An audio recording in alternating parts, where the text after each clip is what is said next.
मुसलमानों को हमेशा ठगने का काम किया है। मुसलमान हमेशा दबे कुचले गए हैं। तरक्की के नाम पर तमाम दलों ने अक़लियतों और दलितों को धोखा दिया है। हमें शरबत में जहर मिला करके दिया गया है। हमारी पार्टी अब अपने दम पर खड़ी होगी और गांव-गांव तक हम अपने संदेश को पहुंचाएंगे। ये कहना मेरा नहीं है, बल्कि AIMIM बिहार के प्रदेश अध्यक्ष अख्तरुल ईमान का है। कल उन्होंने एक टीवी चैनल में एक इंटरव्यू दिया, जिसमें उन्होंने अपनी बातें रखी। इस दौरान उन्होंने बिहार की तमाम पार्टियों पर हमला किया है। वही बिहार में अपराध के ताज़ा हालात पर उन्होंने टिप्पणी करते हुए कहा है कि सिपाही से चोर को डर लगता है। अख्तरुल ईमान से पत्रकारों द्वारा सवाल किया गया कि क्या पार्टी की तरफ से शुरू किए गए सदस्यता अभियान के लिए कोई टारगेट भी तय किया है या नहीं। तो इस पर अख्तरुल ईमान ने कहा है कि हम लाखों की तादाद में मैदान में निकले हैं, हम बड़ी तादाद में हैं, अपना मेंबर बनाएंगे। हम टारगेट पर नहीं बल्कि टारगेट से आगे निकलना चाहते हैं।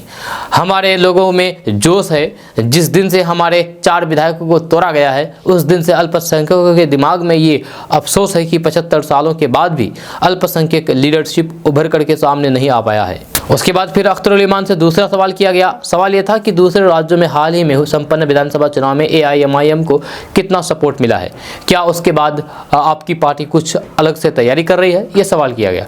तो इस पर अख्तरुल ईमान ने कहा कि हम अपने मेंबर को तैयार कर रहे हैं, यानी कि अपने संदेश को गाँव-गाँव तक पहुँचाने की तैयारी में हैं।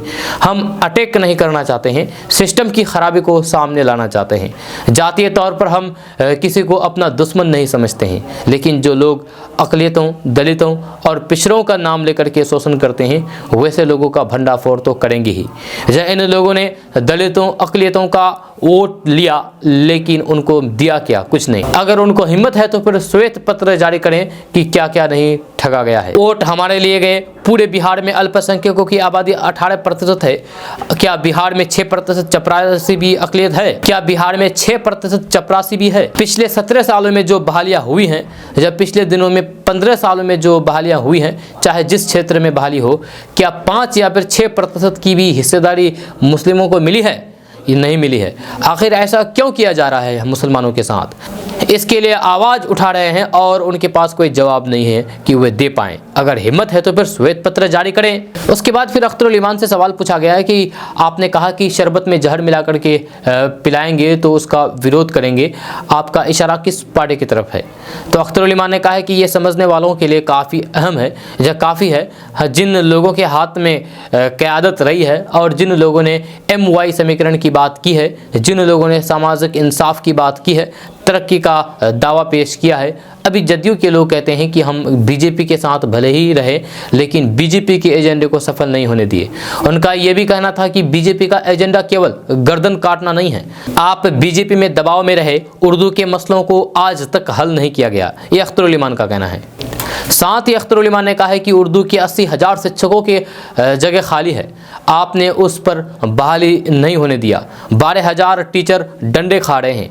50 नंबर में हिंदी वालों को पास कर दिया गया है, 60 नंबर उर्दू वालों के लिए रख दिया गया है। उर्दू डायरेक्टरेट का बुरा हाल करके रखा है। आप कर क्या रहे हैं? BJP गर्दन काट देती है, आप शरबत में जहर मिला करके पिला रहे हैं। 2 टोपी वाले को बाजू में बैठा लेते हैं और अक़लियतों के तमाम फैसले लिए जाते हैं। इस धोखे से हमारे नौजवान अब बाहर आ गए हैं। ये कहना है अख्तरुल ईमान का, जो बिहार AIMIM के प्रदेश अध्यक्ष है। दोस्तों, ये अपडेट बस यहाँ तक। कैसा लगा नीचे कमेंट बॉक्स में कमेंट करके ज़रूर बताइएगा। अगर आप इसके बारे में कुछ कहना चाहते हैं तो फिर कमेंट करके जरूर कह सकते हैं। अगर आप हमारे चैनल पर नए आए तो फिर चैनल को सब्सक्राइब करके बेल आइकन को प्रेस कर दीजिए। अगर आप इस वीडियो को हमारे फेसबुक पेज पर देख रहे हैं तो हमारे फेसबुक पेज को लाइक, फॉलो और शेयर करना कहते नहीं भूलिएगा। तो फिर चलते हैं, मिलते हैं फिर नेक्स्ट वीडियो के साथ। तब तक के लिए जय हिंद, जय भारत।